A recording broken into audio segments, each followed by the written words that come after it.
Hi there, this is Amanda Frankel with our Crafty Playdate, and today I am going to make this simple but kind of elegant Christmas is Gleaming, Gleaming Christmas, Christmas Gleaming, whatever, card for you today. Just a great holiday card, and there's a technique that I want to show you, so I'm going to get on with it right away. I am using the Christmas Gleaming bundle. I think that's even what it's called. Let's see. Yeah, so we're using the Brightly Gleaming Designer Series paper. We're going to be using, if you look here, we're going to be using this piece right here. It's hard to tell, but it is copper foil and pretty peacock. And we are using this stamp set for the deck de hauls, and then we are also using the punches. So it comes with a set of punches that it coordinates with. It has two different punches in this bundle. It has both of these. And if you know me, I love a good punch. See, that's a good candle flame for a big candle. See it? Anyway, I love a good punch. So I was excited that it came with two punches. It just felt like a super bonus. So let's get you started. We are going to be using a very vanilla base. I'm not going to list everything that we're using here. I will list it down below in the descriptions. So I don't want to distract you by writing all the names here. But you will be able to see it in the description. So there's our base, easy peasy, lemon squeezy. This is a piece of pretty peacock paper, which is hard to say for some reason.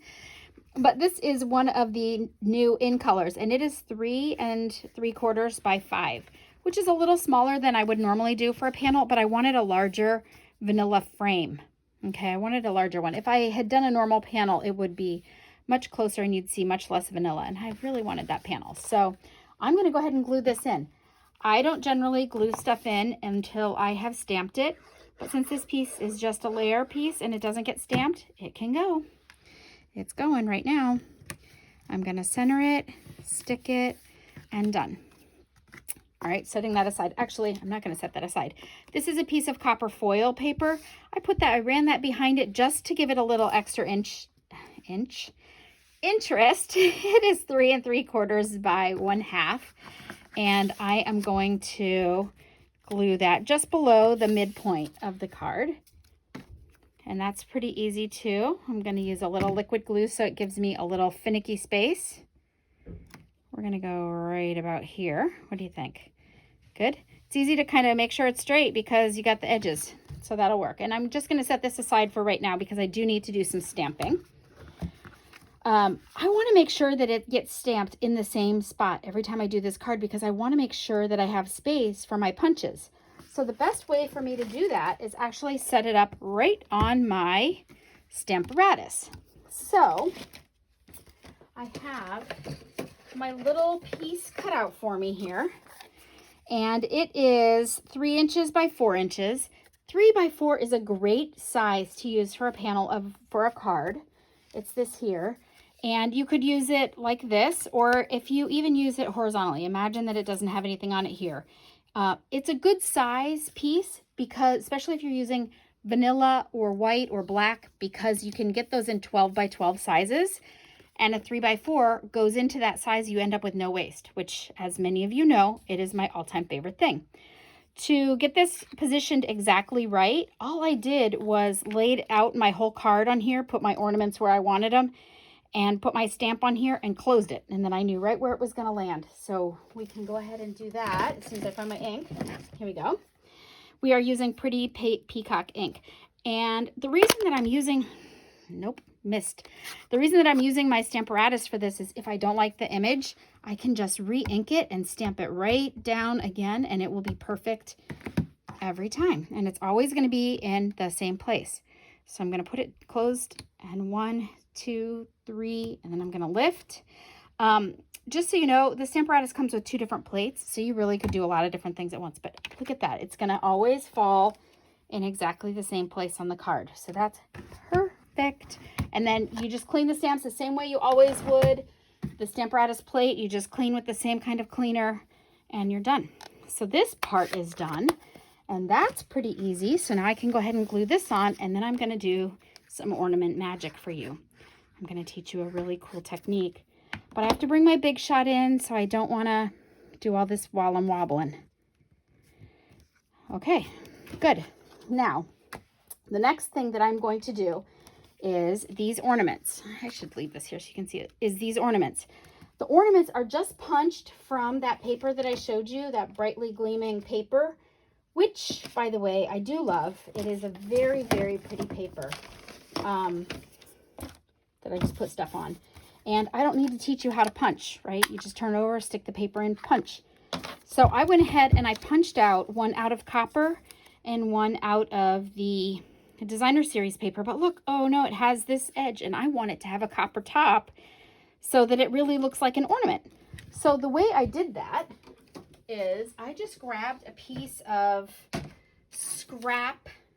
I did grab a piece of just scrap copper foil, and I just went in as far as the ornament, as far as that little top. Look, see that? Can you see that right there? I just went in as far as that goes, pop that out, and with my glue, put this on here. Just stuck it right on the top of my ornament. So now it looks like a topper for the ornament. And that is so easy to do. And now it makes it really look like an ornament. Because when it was designed, it didn't, right? Because you would have that little top that the hook would go in. Okay, so I'm going to set that aside to dry. And while that's drying, I'm going to show you what I did here. See this? So very cool. I'm going to have to move this because I do have my big shot coming in. Big Bertha here of a big shot coming in. And yours will vary by sandwich. I am using an embossing folder. The one that I'm using, I don't remember what it's called, hammered metal or hammered copper or something like that. We're using it for copper. I will list it again below in the description so you can find it. But the way I'm going to do this is I'm going to use my sandwich like this, my Big Shot platform, okay, my plate, and I think it gets all of these, right? Nope, it doesn't. All right, so I just need my Big Shot platform, my embossing folder, and my plate. That's it. But to get the ornament so that it's only, I don't want to have to make another one of these to stick on there because it's already copper. I don't need to do that. So what I'm going to do is when I stick it in here, this is the top of the embossing folder. I'm just going to stick it in, make a straight line like that. Can you see that? I'm going to leave this hanging out of the bottom of my embossing folder. I'm going to put my top plate on and I'm going to run it through the way I would run it through if I were embossing anything. Do I need the bottom plate? Oh my goodness, I do. You guys love me when I'm crazy, right? That's your favorite thing about me. Okay, we're going to do that one more time. Bottom platform, bottom plastic plate. This thing here, embossing folder that we're going to line up again with that hanging off. And then we're going to try again with the top plate. So it's a little different now than it's been in the past, only because we have new embossing folders and new plates and stuff like that. Ugh. Oh my goodness, that's not going to work either. Okay, let's try this. And this is how it's going to be for a while, guys, because we have new embossing folders, but we haven't gotten our new cutting thing. So you're just going to have to bear with me. Now I have my platform, my thin die adapter, my embossing folder, and one clear plastic plate. Oh yeah, that feels like it.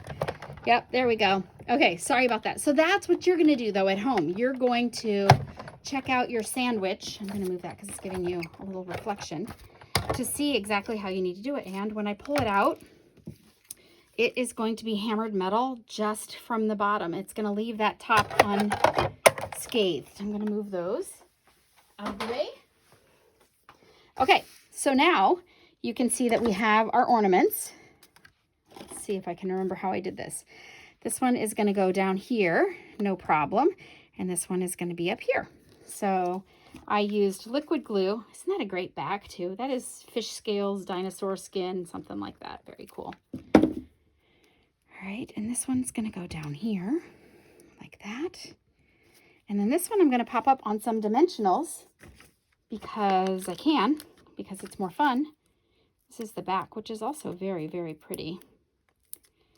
And peel that off and flip these. Yes, I do. I find these little papers all over my house. I'm sure you can't imagine why they're stuck all over my body. I found them in shoes. All right, I'm going to stick this right up here.